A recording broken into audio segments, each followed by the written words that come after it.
शहराकडे, चल ना गावाकडे, चल ना गावाकडे, चल ना गावाकडे.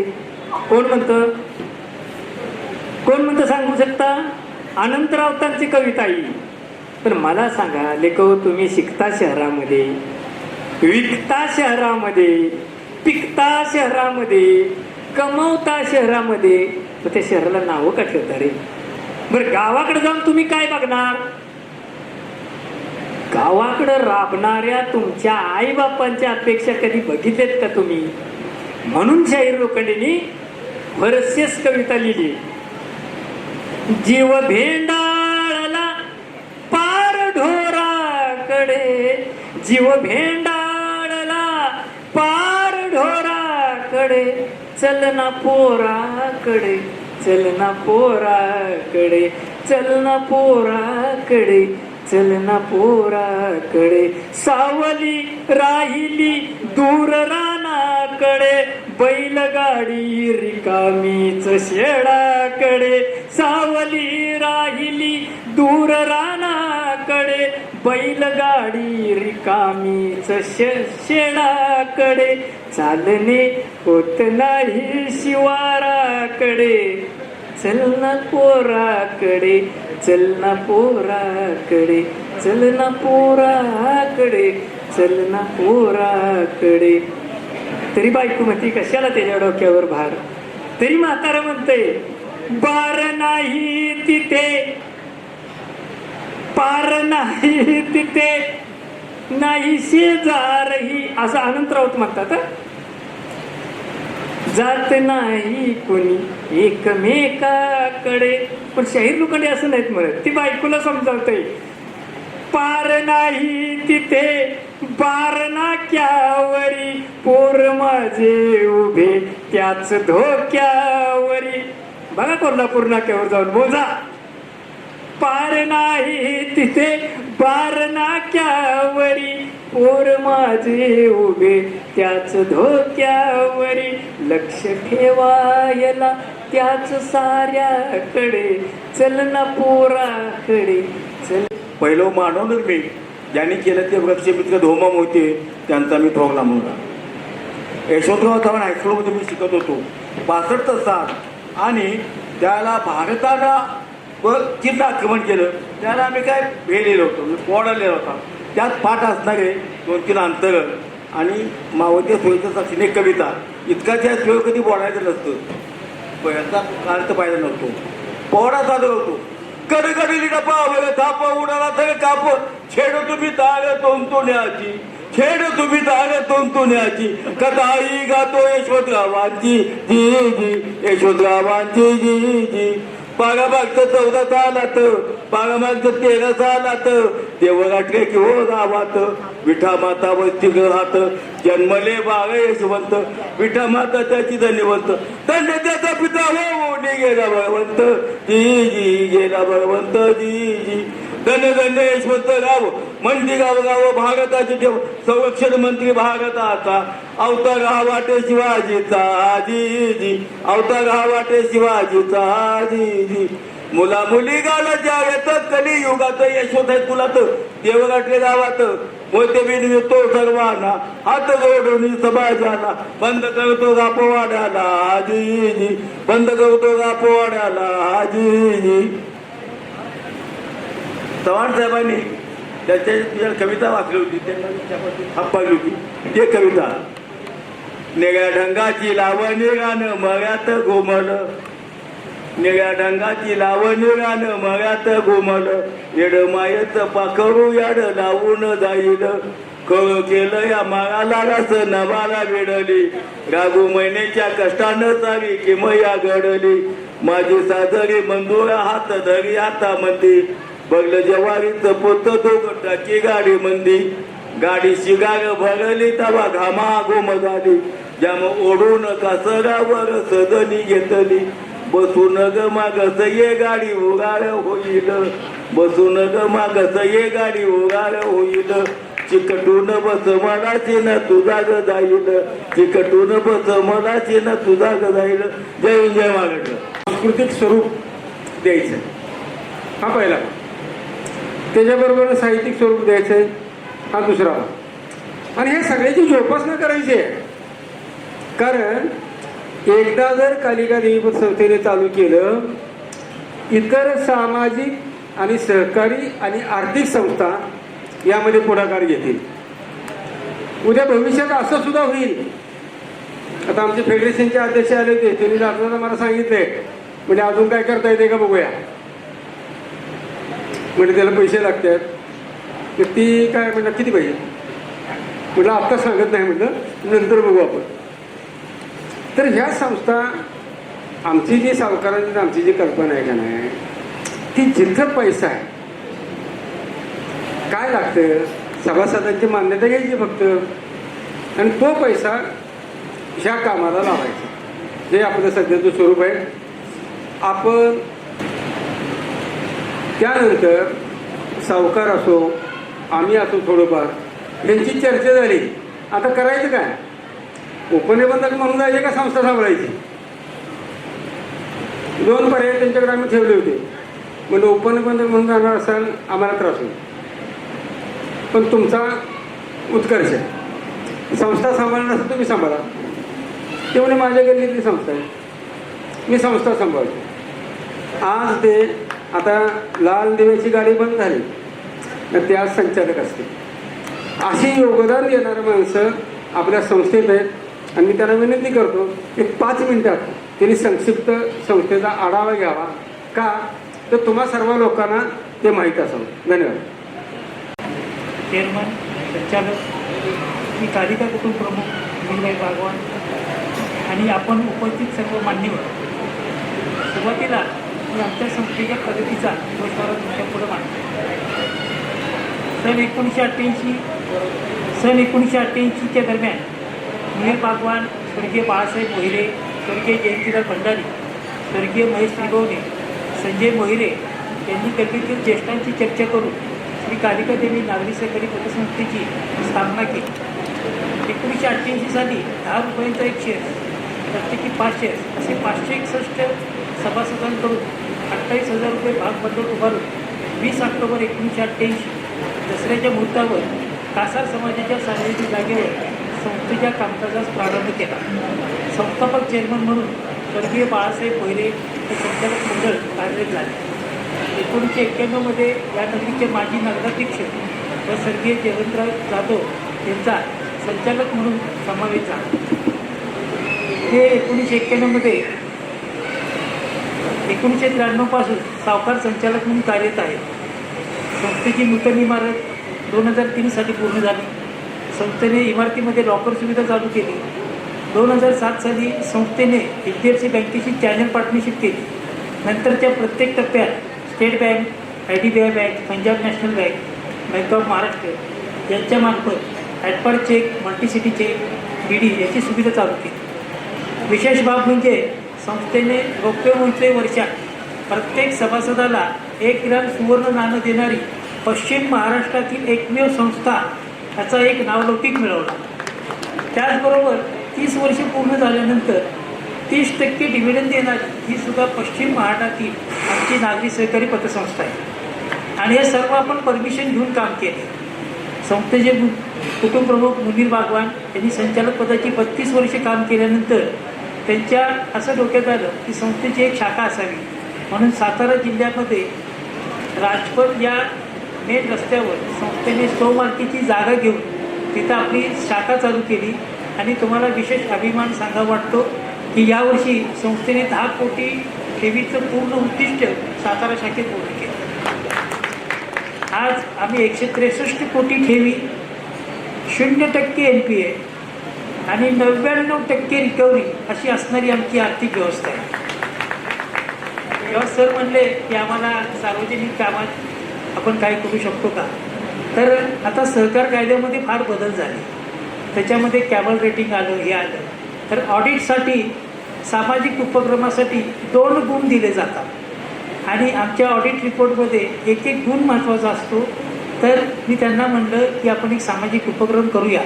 तर त्या सामाजिक उपक्रमाचाच एक भाग म्हणून स्वर्गीय यशवंतराव चव्हाण साहित्य संमेलन आणि हा जो आपण आज मेळावा घेतला आहे तो त्याचाच एक भाग आहे. सांगायचा उद्देश आहे की सरकारात आपण बँकिंग करताना कर्ज देणं घेणं ठेवी स्वीकारणं हा व्यवसाय करत असतो. पण तुमच्यासारखे सगळे प्रेमळ लोक गोळा करून तुमचंही ज्ञान आमच्याकडे घ्यावं आणि आमच्याही सेवा तुम्हाला द्याव्या हा असा एक जोड व्यवसाय म्हणावं असं मला वाटतं. आणि त्या माध्यमातून तुम्ही आम्हाला वेळ दिला आणि आज आमच्या संस्थेची माहिती घेतली त्याबद्दल मनपूर्वक सर्वांचे धन्यवाद, आभार. आपला जो व्हॉट्सअप ग्रुप आहे त्याच्यावर देवाणघेवाण कशी असते?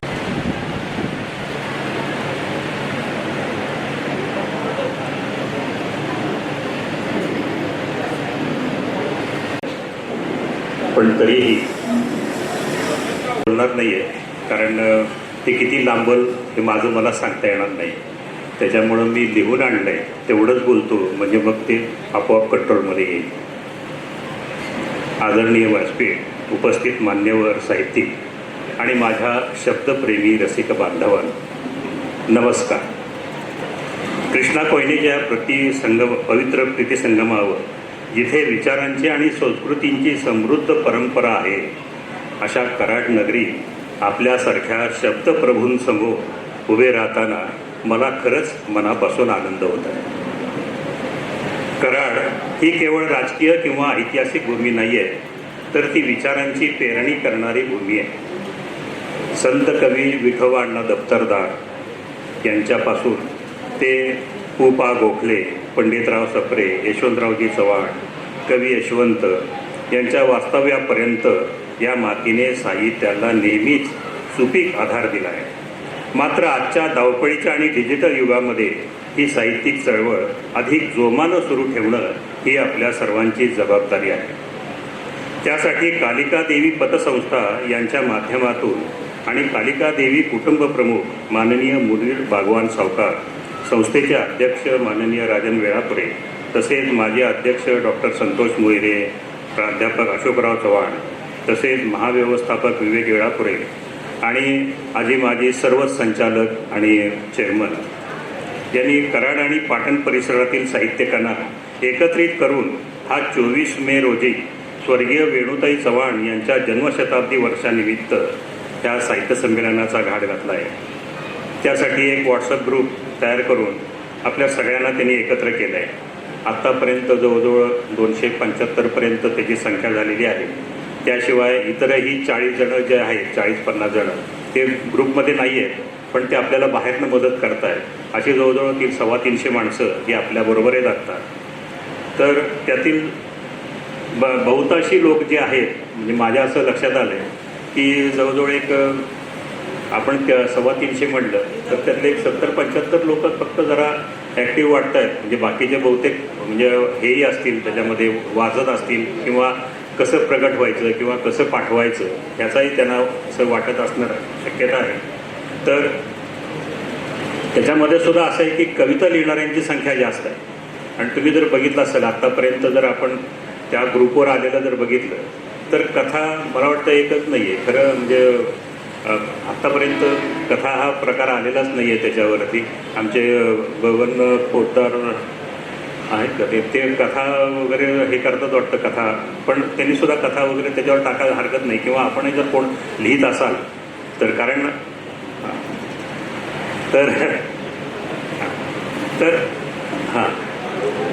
तर आपण शक्यतो सगळ्या प्रकारचं साहित्य हे आपल्याला अपेक्षित आहे त्याच्यामध्ये येणं. आणि त्याच्यासाठी मी सर्वांना आवाहन करतो की आपण सर्वजण कविता, कथा, नाट्य, विनोदी साहित्य, लेख, पुस्तक परिचय इत्यादी लिहून हे प्रसिद्धीसाठी पाठवायला पाहिजे. त्यांना या नाही तर पुढच्या अंगात प्रसिद्धी मिळणारच आहे.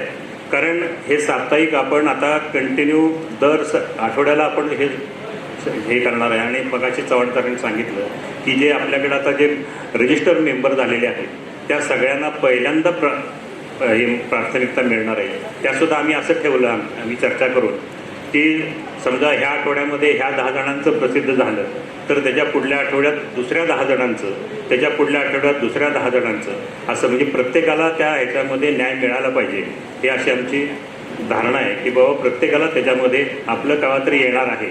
आणि तो गोष्ट वेगळी आहे म्हणजे प्रत्येकाला म्हणजे त्या अनुषंगानं आपले वाचकही वाढतील की बाबा माझं आलं, मी जर समजा जर माझं एखादं त्याच्यामध्ये आलं तर मी 10 जणांना सांगतो अरे ते वाचलंच का, माझं आलं आहे त्याच्यामध्ये.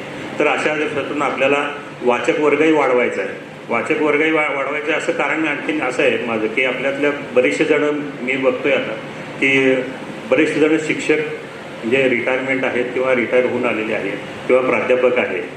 तर अपेक्षा अशी आहे की मगाशीच आता चव्हाण सरांनी सांगितलं की आपल्याला पुढं चालवायचं आहे कंटिन्यू. आता आम्ही जवळजवळ 60-70ची मंडळी भरपूर आहे. तर हे पुढं चालायसाठी आपल्याकडं तरुण वर्ग हा जास्तीत जास्त आकृष्ट होणं गरजेचं आहे. मगाशीच पुरस्कार देताना त्याने सांगितलं की आपल्या डोहकार श्रीनिवास यांची कविता म्हणजे ते 4थीला का 5वीला असताना प्रकाशित झालेली पहिली. तर असं आपण शाळेच्या पासून जर विद्यार्थ्यांना जर लिहायला आणि वाचायला जर शिकवलं तर वाचकही तेवढा वाढेल. म्हणजे आपण नुसतंच मराठीला अभिजात दर्जा मिळाला आहे नुसतं असं म्हणून चालणार नाही. तर त्यासाठी प्रयत्न करणं गरजेचं आहे. त्या निमित्तानं मोबाईलमधूनही तो विद्यार्थी जरा बाहेर येईल.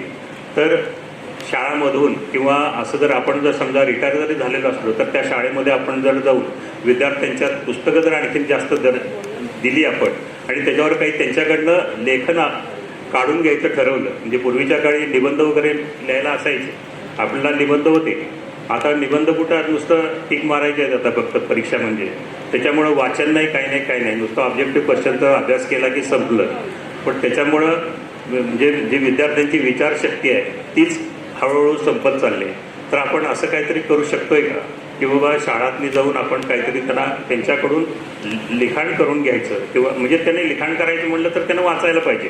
म्हणजे ते आपोआपच वाचन आणि लिखाण हे दोन्ही होईल. हे असं आपणही काहीतरी सगळ्यांनी मिळून त्याला प्रयत्न करूया की याच्यामध्ये तरुण वर्ग कसा जास्तीत जास्त येईल हे आपण बघितलं पाहिजे. सर्वप्रथम सर्वांना माझा नमस्कार. नाही या नमस्कारात मजा नाही का? कस काय मंडळी, बरं आहे का? कसं चाललंय? एकदम भारी ना? आवाज आला पाहिजे.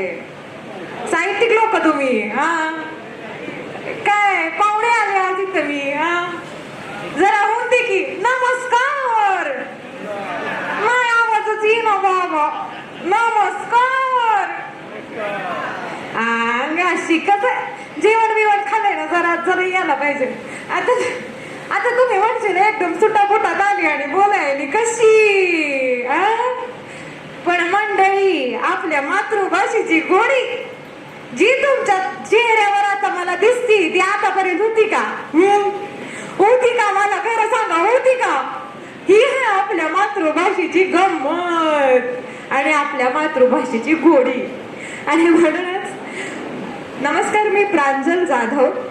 मी बीटेक मेकॅनिकल इंजिनिअरिंग केलेलं आहे VJTI मुंबईमधून. आणि जसं मी नेहमीच म्हणते की जरी फिरले दाही दिशा तरी शेवटी मराठीचीच आस. कलेची उपासक मी, कलेची उपासना हाच माझा ध्यास. आणि म्हणूनच आज खरंच कृतज्ञता वाटते सर. स्वतःचं कौतुक वाटतं, कृतज्ञता वाटते आणि भाग्यवान असल्यासारखं वाटतं. कारण आज एका आपल्या मातृभाषेच्या या चळवळीत सहभागी होता येत आहे. आणि मी सुरुवातीलाच हेच म्हणू इच्छिते की अगदी तुम्ही निश्चिंत राहा. म्हणजे आता एकदा सुरुवात केली आणि यामध्ये पाऊल ठेवलंय तर आम्ही नक्कीच ही धुरा पुढे नेऊ याची ग्वाही आमच्या सर्व तरुण वर्गाकडून मी देते.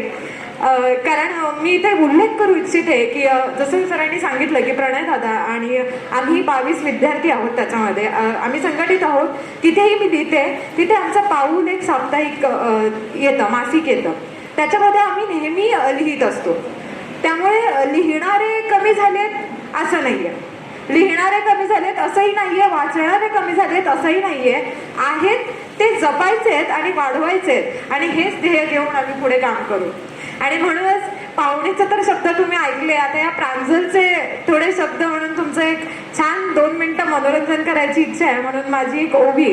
कारण आज इथे आल्यानंतर पुरुष वर्ग थोडा जास्त दिसतोय. म्हणजे आता अर्थातच दिसतंय ते बोलणार, पण स्त्री वर्गाला बघितल्यावर मला जे काहीतरी आतून काहीतरी येतं आणि तेच मांडण्याचा मी या ओळीतून प्रयत्न केलाय.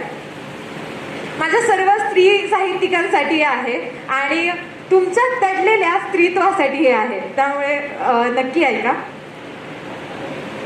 पहिली माझी ओवी ग सावित्रीच्या बुद्धीला स्त्रियांच्या शिक्षणाचा पाया तू घातला.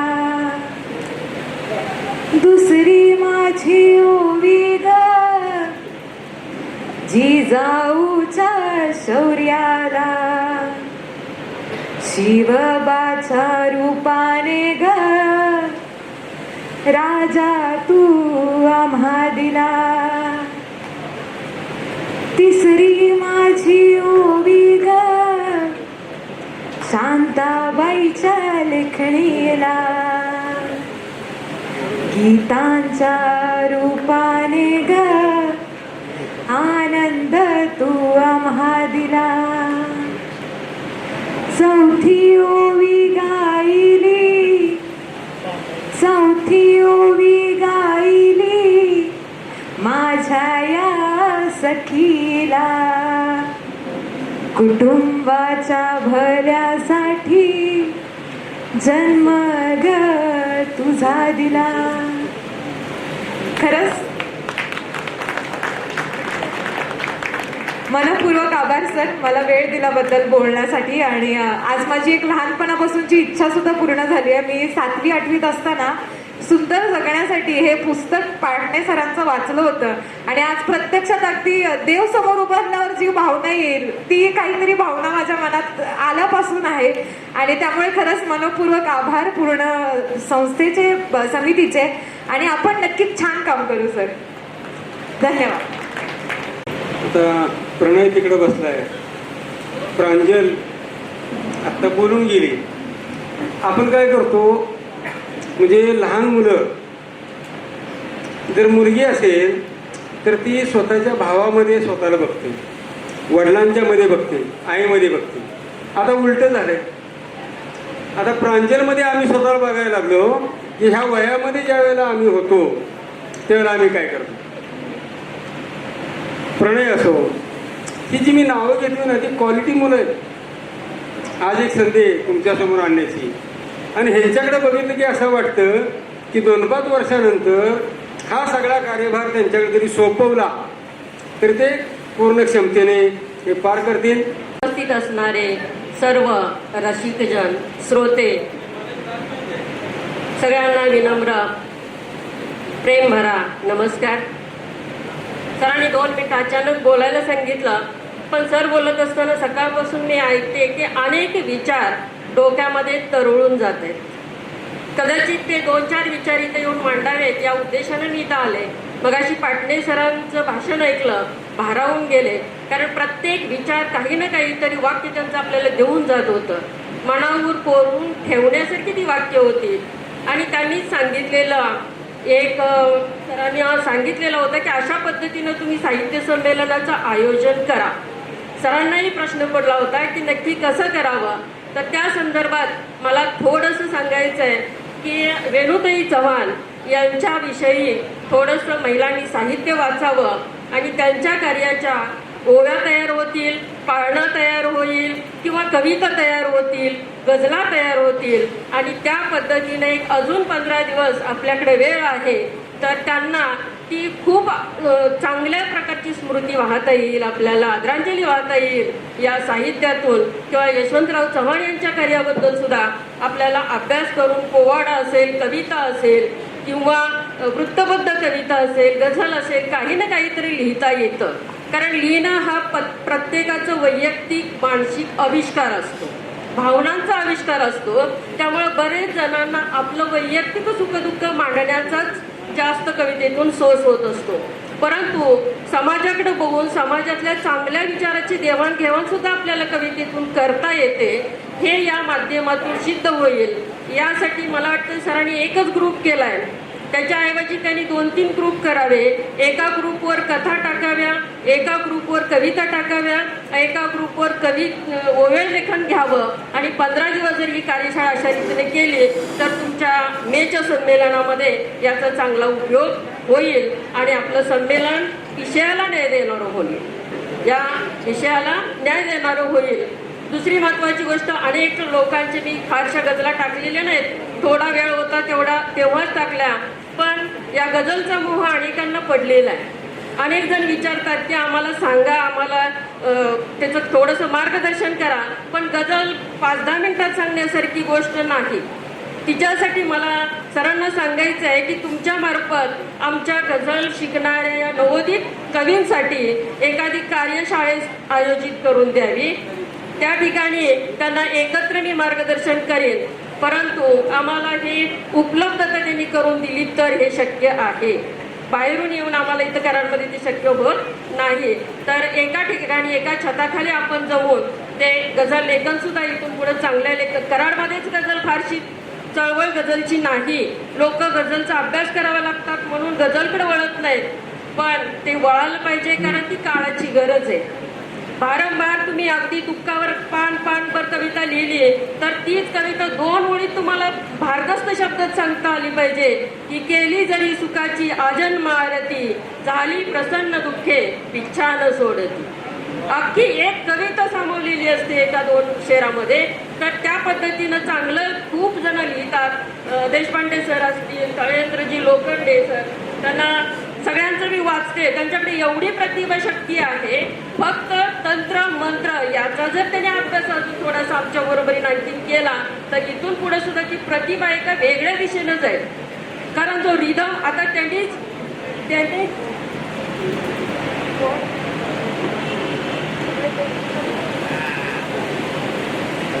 तर त्यांनीच 2 ओळी पाठवलेल्या होत्या. अर्थात मी फारसं लिहित नाही दुसऱ्याच्या ओळीवर, कारण ते अनुकरण होतं.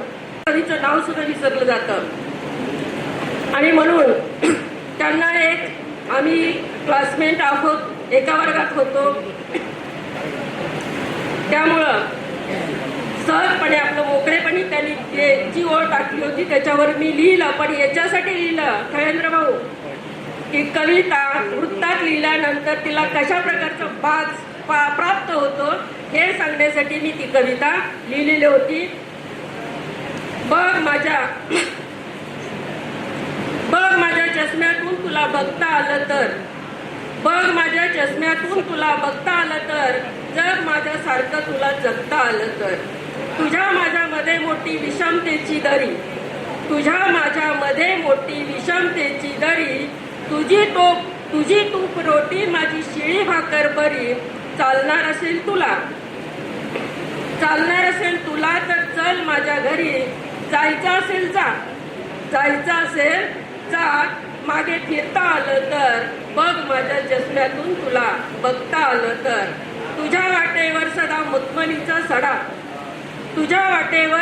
मखमलीचा सडा, काटे कुठे टोचतात पायी रुततो माझा खडा, खाच खळगे ठेचकाळून ओलावतील कडा, धर माझे बोट तुला धरता आलं तर, बघ माझ्या चष्म्यातून तुला बघता आलं तर, ऊन वारा झेलून रापले माझे हात, पुन्हा उठून उभा राहतो टाकून सारी कात, संकटाला भिडून करतो नशिबावर मात, चल उठ बघ करून तुला करता आलं तर, बघ माझ्या चष्म्यातून तुला बघता आलं तर. चिकल माती तुडवून सारी करतो आम्ही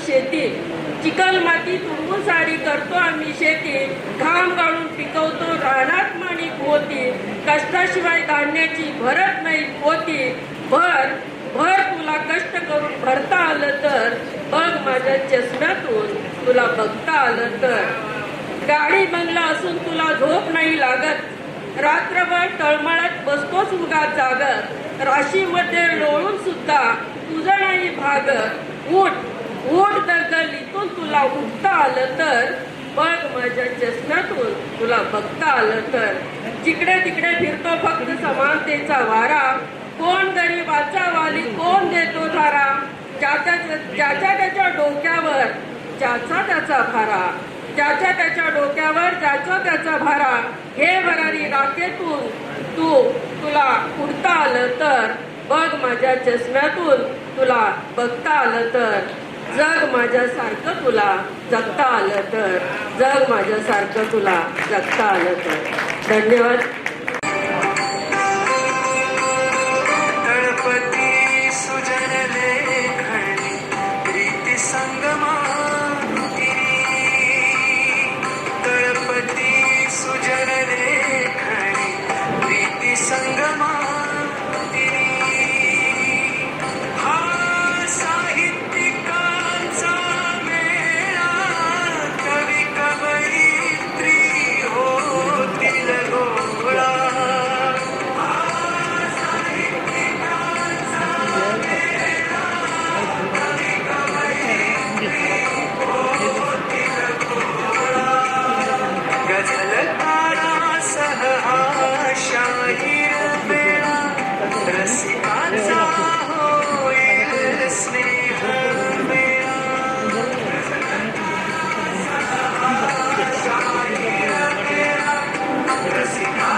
सुटीला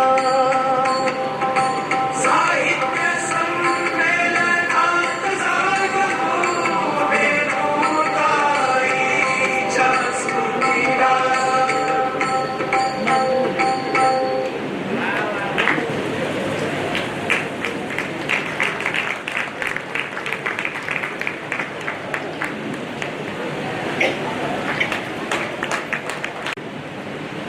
माझं नाव आता चव्हाण साहेबांनी सांगितलं. माझ्या एक मानव भगिनी इथं आहेत, त्यांनी मला चव्हाण साहेबांशी जोडून दिलं.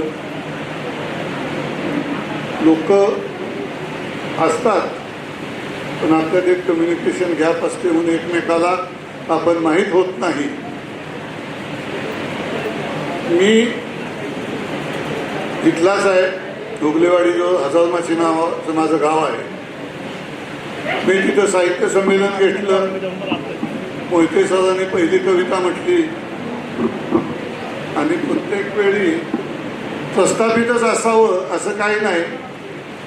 मी माझ्या पाठीमागल्या वर्गात असलेल्या मुलीला, म्हणजे आता ती आजीबीजी आहे, पण तिला त्या साहित्य संमेलनाचं अध्यक्ष केलं.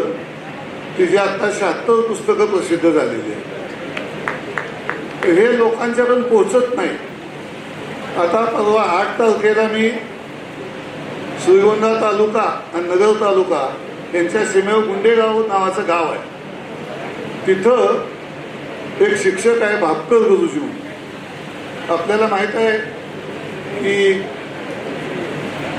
मांझी, दशरथ मांझी नावाच्या माणसाने 20 वर्ष मेहनत करून घाट फोडला, घाटाचा रस्ता केला. तसं या शिक्षकाने 57 सालापासून आत्तापर्यंत 40 किलोमीटरचे रस्ते केले. शासनानं कुठलीही मदत दिलेली नाही. स्वतःचा निम्मा पगार, फंड, ग्रॅच्युइटी, फिटिंग, मोटारसायकल दुरुस्ती, सायकल पंक्चर काढणे, लाख भानगडी केल्या. त्यांना पुढाऱ्यांनी एवढं सहाय्य केलं की 2-3दा त्यांची बदली केली. हा माणूस प्रसिद्ध होतोय. त्या माणसाला जाऊन मी भेटून आलो. 96 वर्षाचे आहेत. दोन्ही हातात काठ्या ठेवून चालतात. वरून त्यांना पायातली मुंगी दिसते आणि स्वतः मारुती 800नी फिरतात. अशा माणसांना कुठेतरी प्रकाशात आणावं. त्यांच्यावर 2 पुस्तकं झाली. 3रं पुस्तक माझं सुद्धा होईल. इथं डॉक्टर पवार आहेत, आपल्या गोंदीचे स्वातंत्र्य सैनिक, किसन मास्तर म्हणून होते. माझ्या माहितीप्रमाणे चूक बोलले नाही गेले, पण नाना पाटील, यशवंतराव चव्हाण यांचे वडील, ही 3 माणसं त्या चळवळीत जाताना ज्या आर्थिक स्तरावर होती ती स्वर्गात जातानाही त्या स्तरावर. तर मला 3 माहीत आहे, तुम्हाला कुणी जास्त माहीत असले तर माहीत नाही. आता माझ्याविषयी मला सांगायचं आहे की मराठी साहित्य मंडळ नावाची एक संस्था आहे आमची. 22,500 सभासद आहे. आणि हे सभासद म्हणजे घ्या फॉर्म घ्या, भरून द्या, झालं सभासद असं नाही. 1,000 रुपये देऊन सभासद आहे. आणि आमचं दर 2-3 महिन्यांनी कुठेतरी साहित्य संमेलन होतं छोटे काही. आता 1 तारखेला नांदेडला आहे. आम्ही अगदी अहमदाबादपासून खाली कोकणातली छोटी मोठी गावं असं काम करत असतो. तिथं थोडीशी ज्याला आपण पारदर्शकता म्हणतो ती कमी झाल्यामुळं मी तिथून आता वर्षभरात निघायच्या मूडमध्ये आहे. तर तोपर्यंत जे नवी जागा दिसली काय इकडे येऊ, कुठेतरी काम करायचंच आहे.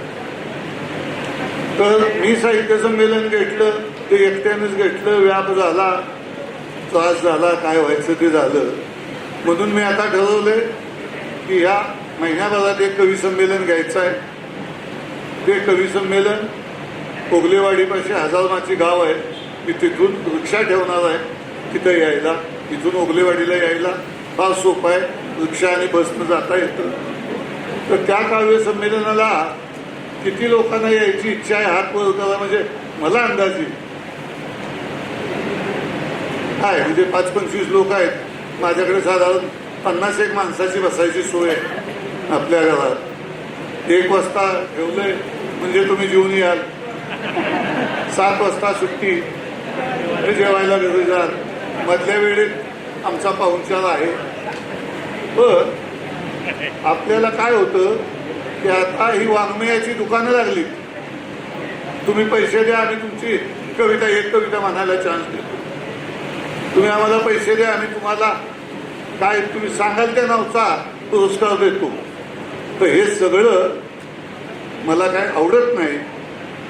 मला प्रकाशकांचा वाईट अनुभव आला. आत्तापर्यंत माझी 10वीच पुस्तकं व्हायला पाहिजे होती, ती अशीच इकडे तिकडे पडली. त्या डॉक्टरांनी पुस्तक लिहिलं त्यांच्या वडिलांचं, ज्याने शेनोलीची गाडी लुटली, आजची नव्हे, स्वातंत्र्यपूर्व काळात, आणि भारतातला सगळ्यात मोठा चिमठाना सरकारी खजिना 5 लाखाचा लुटल्याची केस, ती त्यांचे वडील त्यात प्रमुख होते. पण मला कुठलं पद नको असं म्हणणारा तो माणूस शेवटपर्यंत तसंच वाटतं. गेली 4 वर्षाच्या पुस्तकावर आम्ही काम करतो. त्या जागा पाहिल्या, चिमठाण्याला गेलो, कुठं कुठं हिंडून त्यांच्याविषयी माहिती काढून आता ते पुस्तक आज तयार होऊन आलंय. आता त्याचं प्रकाशन वगैरे बघूया. तर हे असं सगळं चाललेलं आहे. यथावकाश चव्हाण सरांच्याकडनं आपल्याला ती माहिती होईल आमच्या ह्याची. त्याच्यामुळे मी प्रकाशन संस्था स्वतःची काढली. तर मी आता आपल्या कवी असतात तर त्यांचे छोटे खाली 2 गोष्टींना मी स्पर्श करणार आहे. म्हणजे साहित्याच्या क्षेत्रामध्ये एक वाचक म्हणून, वक्ता म्हणून, थोडंफार लिखाण करणारा म्हणून गेली 30 वर्ष महाराष्ट्रावर फिरतो आहे. वकिली व्यवसायाचा व्याप सांभाळत हे सारं करत असताना जे काही गोड कटू अनुभव आले ते थोडंसं बोलावेत आणि आपण या पद्धती या क्षेत्रात काय करू शकू याविषयी आपल्याला चर्चा करायची. चव्हाण सरांनी आग्रह केला की कालचा प्रसंग सांगा.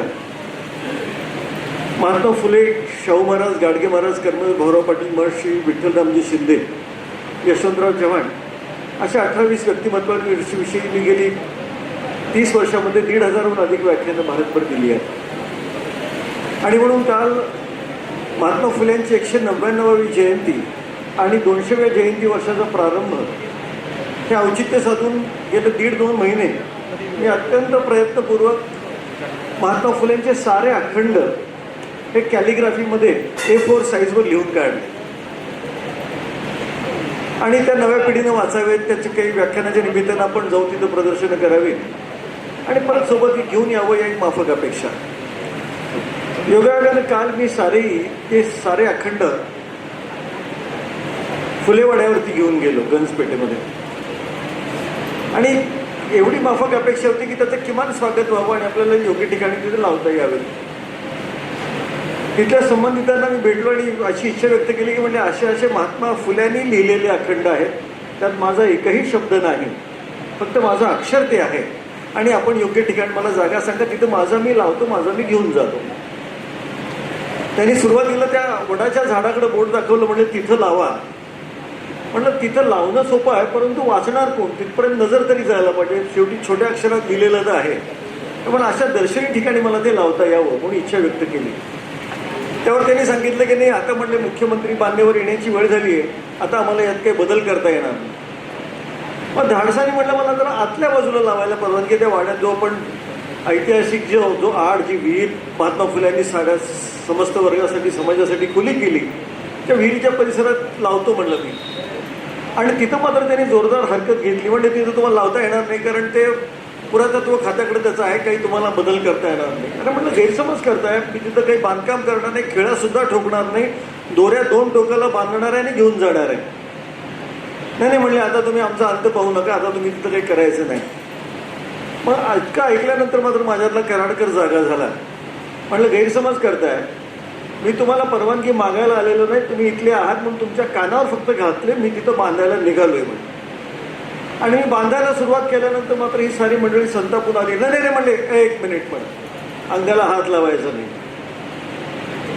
माझा अंत पाहू नका, हे मी बांधणार आहे आणि कोण अडवायचं. म्हणजे आम्हाला तुमच्यावरती कारवाई करावी लागेल. म्हटलं माझ्या दृष्टीनं हा सगळ्यात मोठा भाग्याचा दिवस आहे. महात्मा फुल्यांच्या 199व्या जयंती दिनी जर इथं हुतात्मा होता आलं तर याच्यापेक्षा मोठं काय नाव कमवण्यासाठी माझ्या उत्तर आयुष्यात काही उरलेलं नाही. आणि मी ते धाडसाने लावलं. मग पुन्हा ते प्रसारित केल्यानंतर मात्र लोकांनी खूप कौतुक केलं, जे येणार होते पण हे माहीतच नाही आम्हाला. मराठी साहित्यामध्ये किंवा मराठी विश्वामध्ये अशा मान्यवरांच्या जीवन प्रवासामध्ये अशा मोठ्या घटना आहेत. जसं आता जाधव साहेबांनी जो गोंदीच्या स्वतंत्र सैनिकांचा संदर्भ सांगितला, अशा शेकडो गोष्टी आमच्यापर्यंत पोहोचलेल्या नाहीत आणि आम्ही फक्त कल्पना विश्वामध्ये रमतो, गोड गोड गोड गोड बोलत असतो. आणि भावनारं बोलतो ते जरूर बोलावं, साहित्याला निश्चित आहे. शेवटी समाजाचं हित साधतं ते साहित्य. आणि म्हणून जवान सर, माझी आपल्याला विनंती आहे की या निमित्तानं नवोदित लेखकांसाठी असा एखादा आपल्याला मंच कायमस्वरूपी उभा राहा. साहित्य संमेलनाच्या निमित्तानं आपण एकत्र येतो आहोतच. तुम्ही आम्हाला आर्थिक मदत करा अशी आमची अपेक्षा नाही, पण तो आम्हाला किमान मार्गदर्शन करा. कारण लेखक म्हणून जाधव साहेबांनी जी वेदना भोगलेली तीच मी भोगलेली. आम्ही लिहितो चांगलं, प्रसारित प्रकाशित करतो, त्याचा सारा खर्च करतो, पण तो शेवटी लेखकाला त्याचा मोबदला पण मिळत नाही आणि त्याचं कौतुकही होत नाही. आणि म्हणून हे थोडं थांबता यावं, यातमध्ये शिस्त लागावी ही अपेक्षा. शेवटी साहित्यात थोडंसं बंड असायला पाहिजे, साहित्यामध्ये थोडासा लढाऊपणा असायला पाहिजे. कारण रोज गोडगोड बोलून आम्हाला आता नवी पिढी घडणार नाही आहे. अनेक साहित्य म्हणजे 2-3 वर्षापूर्वी छत्रपती शाहू महाराजांच्या शताब्दी वर्षामध्ये मी शाहूचरित्राचा अभ्यासक आहे, शाहूचरित्राचा लेखकही आहे. आकाशवाणी कोल्हापूरवरून माझी सलग वर्षभर 52 व्याख्यानं प्रसारित झाली. सुदैवानं कालच्या शनिवारपासून आकाशवाणी रत्नागिरीवरून महात्मा फुलेंच्या चरित्रावरती माझी 52 व्याख्यानांची आता व्याख्यानमाला कालपासून सुरू झालेली आहे.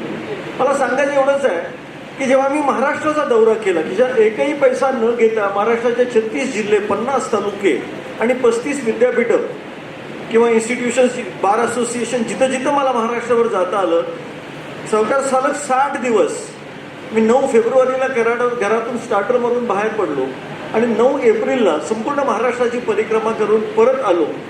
हे पूर्ण केल्यानंतर शेकडो व्याख्यानं झाली. प्रत्येक ठिकाणी एकच प्रतिक्रिया यायची की वकील साहेब खूप छान बोललात, आम्हाला खूप भावलं, खूप आवडलं. यात आता कुणी आपलं कौतुक करावं हा विषय नाही. त्यातलं पुढचं वाक्य खूप वेदनादायक होतं.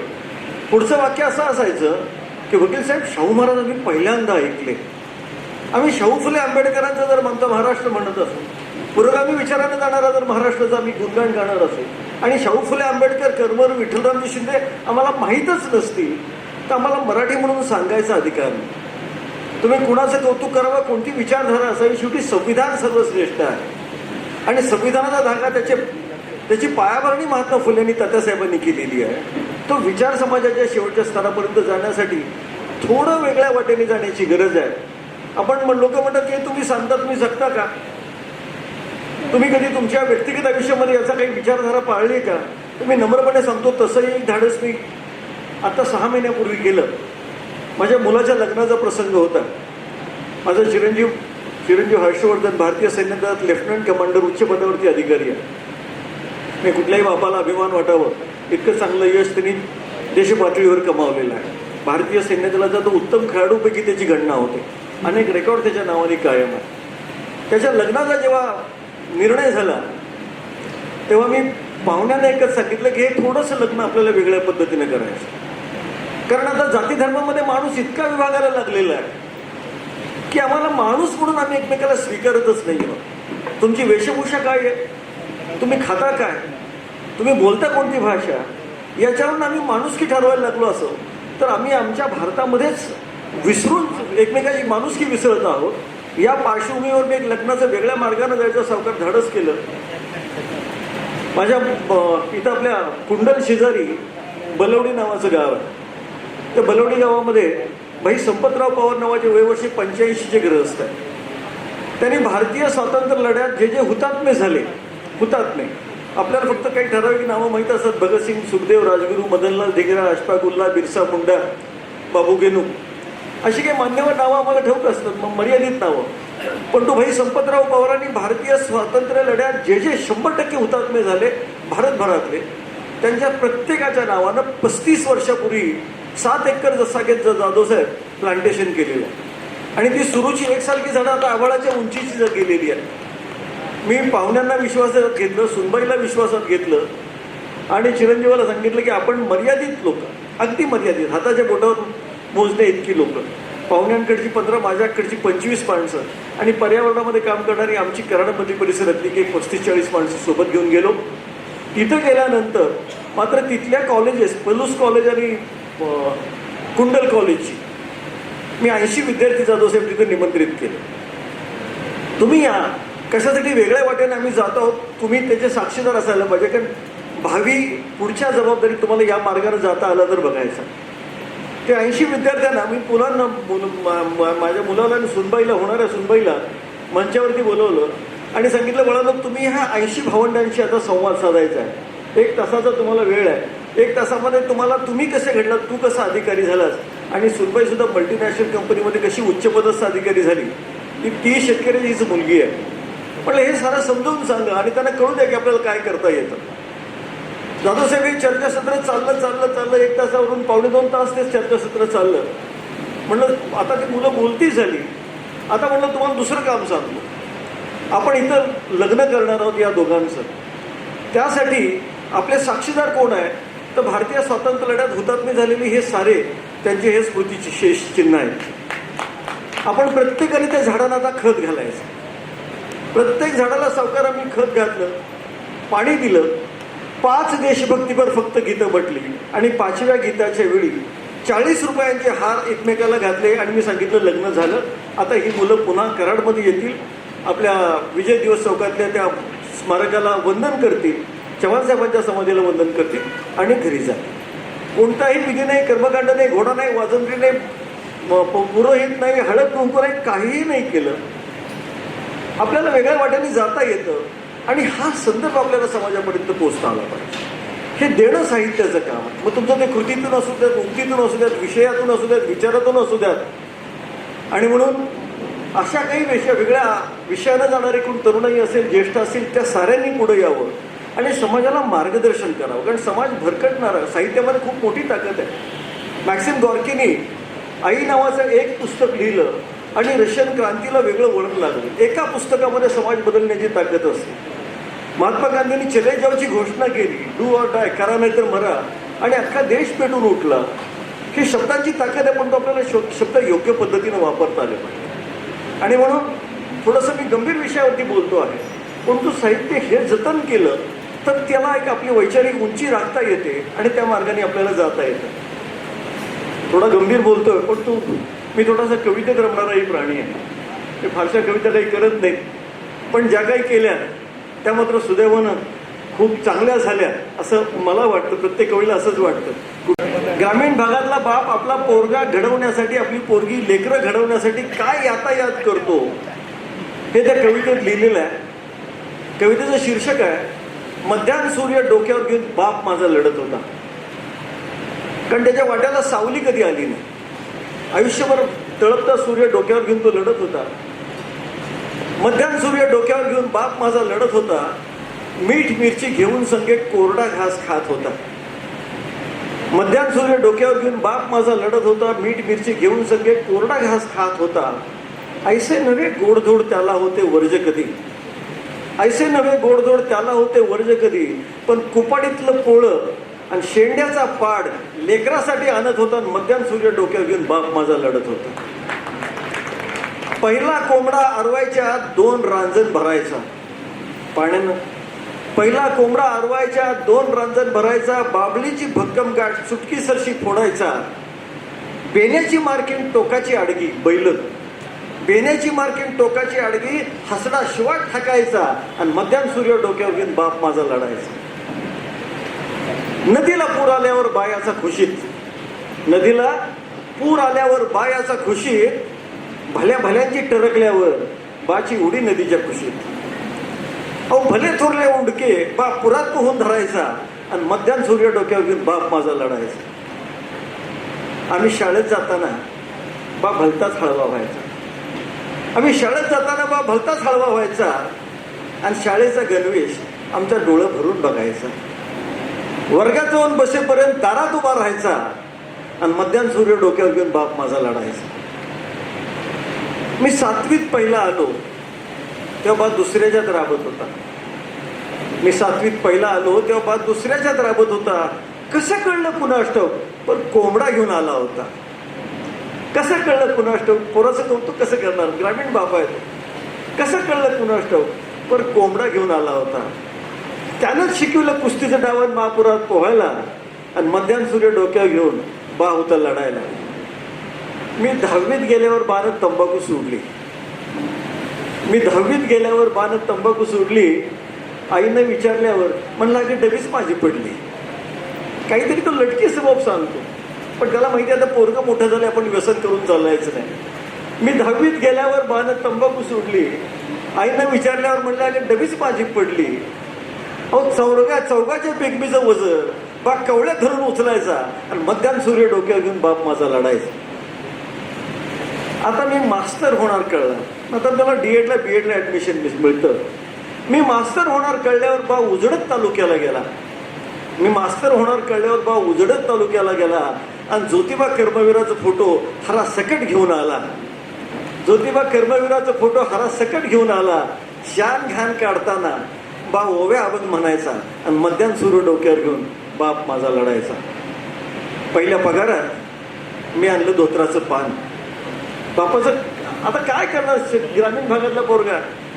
पहिल्या पगारात मी आणलं धोत्राचं पान. डोळ्यात पाणी आणून म्हणाला मला कशाला, तो तुमच्या आईचा मान. आईला मी लुगडं आणले बघून खुलली त्याची कळी. आईला मी लुगडं आणले बघून खुलली त्याची कळी. म्हणला ठेवा दार उघड बघू दे सारी आळी. आज त्या गरीबाच्या घरात पहिल्यांदा काहीतरी नवीन कापड आलं. ठेवा दार उघड बघू दे सारी आळी. भुईकडं बघत जमीन टोकरत म्हणाला मोठं झाला तुम्ही पण एक सांगतो तुम्हाला. मोठं झाला तुम्ही पण एक सांगतो तुम्हाला. पै पै जपून वापरा लई येतो कामाला. पै पै जपून वापरा लई येतो कामाला. वाटलंच तर 4 बुकं घ्या पुस्तकं. वाटलंच तर 4 बुकं घ्या पर खाण्यापिण्यात रमू नका. वाटलंच तर 4 बुकं घ्या पर खाण्यापिण्यात रमू नका. आज बाच्या मुखातनं ते तुकोबराया बोलत होता आणि मध्यान सूर्य डोक्यावर घेऊन बाप माझा लढत होता. माझ्या कवितेचं नाव आहे देव. माझ्या कवितेचं नाव आहे देव. देव मानावा का मानू नये या फंदात मी पडत नाही. देव मानावा का मानू नये या फंदात मी पडत नाही, कारण आपल्या वाचून देवाचं काही चालत नाही. नास्तिकांनी मांडला धार्मिकतेचा बाजार. नास्तिकांनी मांडला धार्मिकतेचा बाजार. भोंदूगिरीचे भरले गल्लोगल्ली दरबार. सत्संगाच्या नावाखाली जनता झाली लाचार. महाराजांनीच घेतला जनतेचा समाचार. म्हणून देव मानावा का मानू नये या फंदात मी पडत नाही, कारण आपल्या वाचून देवाचं काही चालत नाही. पेरल्याशिवाय उगवत नाही. पेरल्याशिवाय उगवत नाही, कष्टाशिवाय फळ नाही. निदर मी खातो तुपाशी, धार्मिक राहतो उपाशी. भावनेचा सगळा खेळ, आयुष्यात बसत नाही मेळ. म्हणून देव मानावा का मानू नये या फंदात मी पडत नाही, कारण आपल्या वाचून देवाचं काही चालत नाही. जप ध्यान उपवास. जप ध्यान उपवास खूप केली पूजा. जप ध्यान उपवास खूप केली पूजा. रिकाम्या पोटी मिळेल का जगण्यातली मजा. भक्तीने भरला नाही कधी पोटोबा. भक्तीने कधी भरला नाही पोटोबा. म्हणून मन झाली आधी पोटोबा मग विठोबा. म्हणून देव मानावा का मानू नये या फंदात मी पडत नाही, कारण देवाचं आपल्या वाचून काही चालत नाही. देवभक्ती करणारा मोठा होतो देवभक्त. देवभक्ती करणारा मोठा होतो देवभक्त. देव देव करता करता स्वतःच देव होऊन जातो. मग तो देवाला सुद्धा भीत नाही, त्याला समजतं देव काहीच करत. म्हणून देव मानावा का मानू नये या फंदात मी पडत नाही, कारण आपल्या वाचून देवाचं काही चालत नाही. त्रेतायुगात द्वापारयुगात महती सांगितली माता पित्यांची. त्रेतायुगात द्वापारयुगात महती सांगितली माता पित्यांची. झाकून स्वतःचे मोठेपण शरण वंदिले माता पिता गुरूंचे. कलियुगामध्ये आता चाहूल लागली कलंकीची. कलियुगामध्ये आता चाहूल लागली कलंकीची. नाती गोती माणुसकी भ्रष्ट झाली मानवमती. नाती गोती माणुसकी भ्रष्ट झाली मानवमती. म्हणून देव मानावा का मानू नये या फांदात मी पडत नाही. शेवटचं कडवं, देव नाही असं माझं मुळीच मत नाही. देव नाही असं माझं मुळीच मत नाही. आई वडील एकता माणुसकी यात प्रतिबिंब कुणाचं? आई वडील एकता माणुसकी यात प्रतिबिंब कुणाचं असतं? दिसतं तसं नसतं म्हणून जग असतं.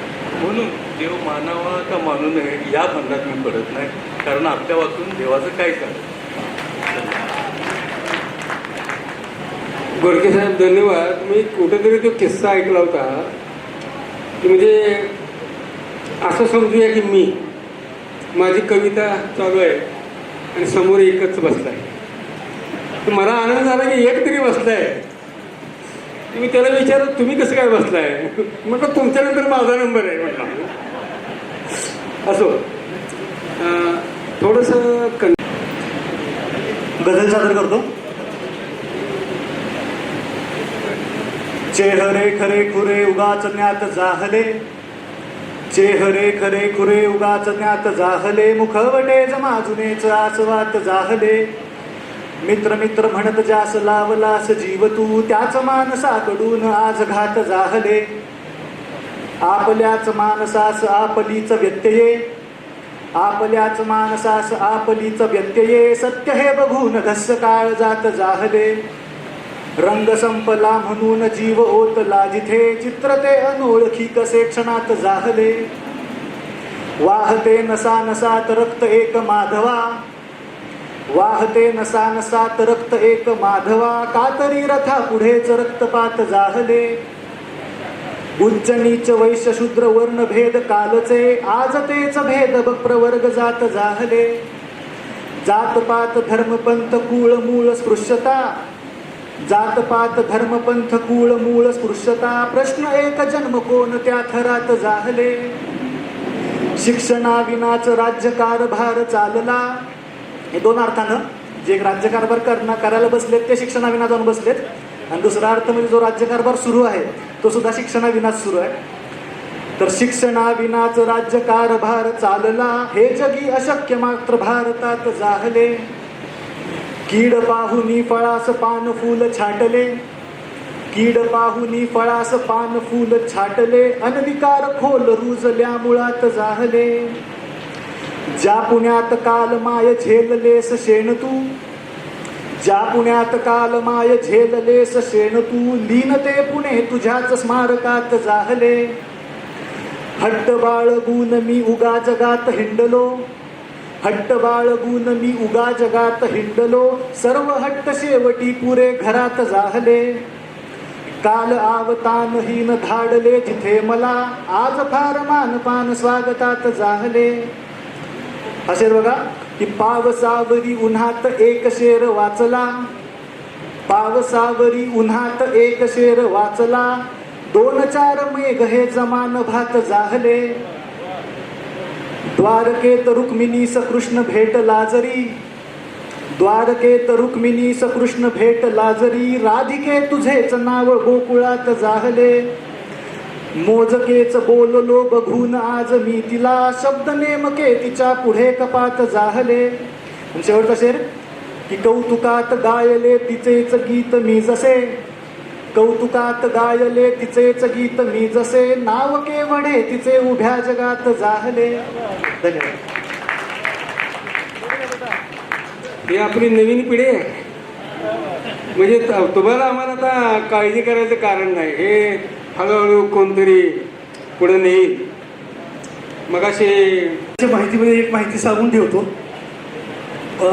भेटकार्ड जे ग्रीटिंग कार्ड बनायचे, ते मराठी भेटकार्डची सुरुवात ही कराडातून झालेली आहे बरं का. हे बऱ्याच लोकांना माहीत आहे. व्यापारी असल्यामुळं फक्त मला माहीत आहे कराडातून मराठी भेटकार्डची सुरुवात झालेली आहे. श्री रेषानं ते आपल्याकडून करून घेतलेलं आहे. असू दे, आता मी व्यवसायातून बाहेर पडलो त्या कवितेसाठीच. तर कराडची कविता ऐकूया. कराड भाषा, हो हो हेच आहे कराड भाषा. शिवरायांच्या पदस्पर्शाने नगर पावन झालेलं, कृष्णा कोयनेच्या प्रतिसंगमात विजयी शस्त्र धुतलेलं कराड भाषा, हो हो हेच आहे कराड भाषा. पत्री सरकार स्थापणारं, परक्यानं पळवून लावणारं, पत्री सरकार स्थापणारं, परक्यांना पळवून लावणारं, स्वातंत्र्याच्या अग्निकुंडात समिधा होऊन जगणारं कराड माझं, हो हो हेच आहे कराड माझं. हंबीरराव मोहित्यांसारखं रक्त आहे सळसळणारं, हंबीरराव मोहित्यांसारखं रक्त आहे सळसळणारं, इतिहासाच्या पानातून करहाटक नाव दिसणारं कराड माझं, हो हो हेच आहे कराड माझं. अष्टपैलू बुद्धिमानी पहिला मुख्यमंत्री देणारं, अष्टपैलू बुद्धिमानी पहिला मुख्यमंत्री देणारं, रक्षण करण्या हिमालयाचं जड धाव घेणारं कराड माझं, हो हो हेच आहे कराड माझं. गड सदाशिव आगाशिव डोंगर दोन नद्यांचा प्रीती संगम, गड सदाशिव आगाशिव डोंगर दोन नद्यांचा प्रीती संगम, हिरव्यागार वनराईत हसत खेळत सुखावणारं कराड माझं, हो हो हेच आहे कराड माझं. ध्यास स्वच्छतेचा असणारं जलनियोजन शिकवणारं, ध्यास स्वच्छतेचा असणारं जलनियोजन शिकवणारं, महाराष्ट्राच्या लौकिकात तुरा मानाचं खोवणारं कराड माझं, हो हो हेच आहे कराड माझं. कराड माझं संत सखूचं, कराड माझं संत सखूचं भक्तिरसात भिजणारं, कराड माझं संत सखूचं भक्तिरसात भिजणारं, अध्यात्मात श्रेष्ठ इतुकी पांडुरंगालाच यावं वाटणारं कराड माझं, हो हो हेच आहे कराड माझं. मंदिरं विहीर मनोरे ठेवा ऐतिहासिक जपणारं, मंदिरं विहीर मनोरे ठेवा ऐतिहासिक जपणारं, आगाशिव लेण्यांमधूनही धर्म शांतीचा जगणारं कराड माझं, हो हो. इथली मोठी कोकणाला जोडणारं, साखर गुळ उत्पादनात तृप्त शेतकरी असणारं कराड माझं, हो हो हेच आहे कराड माझं. विद्येचं माहेर घर हे कला साहित्यात रमणारं, विद्येचं माहेर घर हे कला साहित्यात रमणारं, आनंदानं जगण्यासाठी सारं काही पुरवणारं कराड माझं, हो हो हेच आहे कराड माझं. यात्रा जत्रा सण सणावीत मनोमिलन होणारं, यात्रा जत्रा सण सणावीत मनोमिलन होणारं, मदतीला पुढं होऊन देश विकासात धडपडणारं कराड माझं, हो हो. वैद्यकीय सेवेमधूनही भरारी उंच घेतलेलं, वैद्यकीय सेवेमधूनही भरारी उंच घेतलेलं, शिक्षण आणि शोधातून समृद्धी ओढून आणणारं कराड माझं, हो हो हेच आहे कराड माझं. हिंदुस्थानला खेळ विश्वात स्थान मिळवून देणार, हिंदुस्थानला खेळ विश्वात स्थान मिळवून देणारं, डाव कुस्तीचा टाकत पदक ऑलिम्पिकचाच आणणारं कराड माझं, हो हो हेच आहे कराड माझं. आणि अशा या कराडच्या कवितेत जर पी डी साहेबांचा उल्लेख होत नसेल तर ही कविताच पूर्ण होऊ शकत नाही. तर शेवटचं कडवं, नगराध्यक्ष कसा असावा कृतीतून जगाला शिकवणारं, नगराध्यक्ष कसा असावा कृतीतून जगाला शिकवणारं, गिनीज बुकाला ही त्याची नोंद घ्यावी वाटणारं कराड माझं, हो हो हेच आहे कराड माझं, हो हो हेच आहे कराड माझं. आजही ह्या ओळी मी सारख्या गुणगुणत होतो. दुःख ना आनंदही ना अंतही आरंभही नाव आहे चाललेली कालही अन आजही. त्याचं एकदम इंग्लिशमध्ये झालं translation. Neither delighted nor afflicted, neither delighted nor afflicted, neither right nor wrong, neither delighted nor afflicted, neither right nor wrong, without resting on her oar the boat is sailed along. Neither solitary nor accompanied, ना एकटी ना दुकटी, neither solitary nor accompanied, though the ocean is coastless, on either sides and no islands the boat is sailed restless. Through the time of grim fate, through the time of grim fate, mountain waves and stormy day, having a lovely gentle sway, the boat is sailed away. Neither through the scripture, neither through the scripture, nor even through the great revere, through the space of spirit and souls, the boat is sailed forever, the boat is sailed forever. दोनच ओळी मला आरतीप्रभूंच्या मिळाल्या, त्या translate करता करता एक English कविता झाली. मग म्हटलं बोरकरांची कविता घ्यावी आपण, त्याला वर्स टू वर्स करावं ट्रान्सलेट. पूजा नावाची कविता आहे. बोरकरांची कविता अशी आहे, कमळाक्ष डोंगरावर कनकाची जाळी, कमळाक्ष डोंगरावर कनकाची जाळी, नदी नाग का तशी तयास वळसा घाली, सखलात ठेंगणी झाडे झुडुपे जाळ्या, ध्यानस्थ जणू की ससे अस्वले साळी, ढग ऐरावतसे शुभ्र डोंगरा मागे, ढग ऐरावतसे शुभ्र डोंगरा मागे, त्यातून सुदर्शन दिव्य सुदर्शन जागे.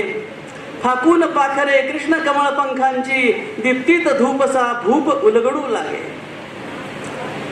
जोडून ओंजळी उभी तृणाची पाती, पानात उगवल्या गंधांच्या फुलवाती. ही पूजा मग्ना प्रातस्नात प्रसन्ना, जणू ओरले त्याने मंत्र पुटपुटे माती. आता ही कविता इंग्लिशमध्ये आणायची आपल्याला. तर पहिलं कडवं जे आहे ते व्हर्स टू व्हर्स झालं ट्रान्सलेट, दुसरं पार्सली व्हर्स टू व्हर्स झालं. आता ओले त्याने मंत्र पुटपुटे माती कसं करायचं इंग्लिशमध्ये, बरेच प्रॉब्लेम. तिसरं कडवं माझं मी तयार केलं आणि ही पूजा कविता बोरकरांची इंग्लिशमध्ये आणायचा एक प्रयत्न केला.